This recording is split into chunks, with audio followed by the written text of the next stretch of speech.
But Madam Speaker, I'm just trying to understand.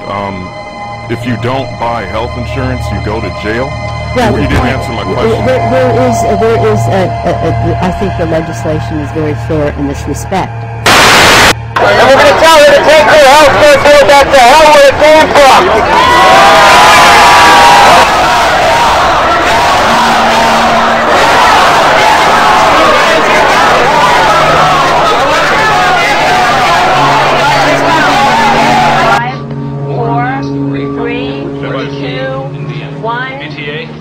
Joining me now is John Dennis, the Libertarian seeking the Republican nomination to challenge, of all people, Speaker of the House of Representatives Nancy Pelosi for her job representing the 8th Congressional District in San Francisco.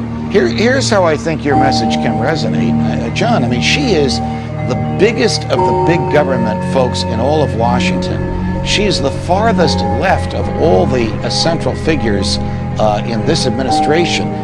She wants to put people in jail if they don't buy the insurance that some federal bureaucrat tells them to buy. Now, wouldn't an argument like that turn a lot of heads in San Francisco and say, wait a minute, we've been represented for all these years by somebody that wants to put us in jail if we don't spend our money the way Washington tells us to spend it?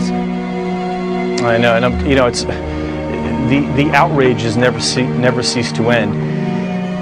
And you know, we can get I get caught up in the symptoms, and her agenda is just a symptom of the real disease, which is the government continuing to interfere in the economy, and at the end of the day, the utter disrespect that the federal government has for the Constitution. Federal government will always continue to expand, right, and always continue to expand at the expense of our individual liberties. Let me tell you, there is an appetite for that message even here in San Francisco. I'll tell you another message for which I think there's an appetite in San Francisco is a message of peace.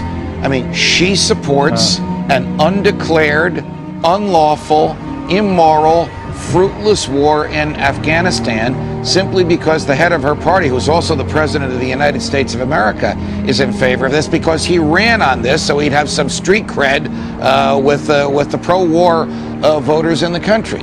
Let's see. The government of Afghanistan controls about 3 major cities there. We've chased the Taliban and we've chased Al-Qaeda into Pakistan. She wants to add another 40,000 troops to the 60,000 that are already there. So we'll have 100,000 troops waging a war against who and for what and to what end in Afghanistan? Question, wouldn't that argument resonate against her? Oh, you betcha, and it's an argument that I plan on making clearly, particularly in the general election. You know, what's ironic about this, I'll share sometime some of the emails I get about Nancy Pelosi. People, one of the things that gets under people's skin about her is her hypocrisy. And this is a really clear-cut example of it. She hated the war under George Bush, and now she's twisting arms behind the scenes to continue it. And I think that it's a dishonor to the men in the military who bravely and honorably get involved to protect our country, to have them in a muddled, unconstitutional mission. It's not right, and for her, of all people, to continue to force us to stay in that war is unconscionable. We know things are bad, worse than bad. They're crazy. It's like everything everywhere is going crazy, so we don't go out anymore. We sit in the house, and slowly the world we're living in is getting smaller, and all we say is, please, at least leave us alone in our living rooms. Let me have my toaster and my TV and my steel-belted radios, and I won't say anything. Just leave us alone. Well, I'm not going to leave you alone. I want you to get mad. I don't want you to protest. I don't want you to riot. I don't want you to write to your congressman because I wouldn't know what to tell you to write. I don't know what to do about the depression and the inflation and the Russians and the crime in the street. All I know is that first, you've got to get mad. You've got to say, I'm a human being. God damn it. My life has value. I want you to get up now. I want all of you to get up out of your chairs. I want you to get up right now and go to the window, open it, and stick your head out and yell, I'm as mad as hell, and I'm not going to take this anymore. I want you to get up right now.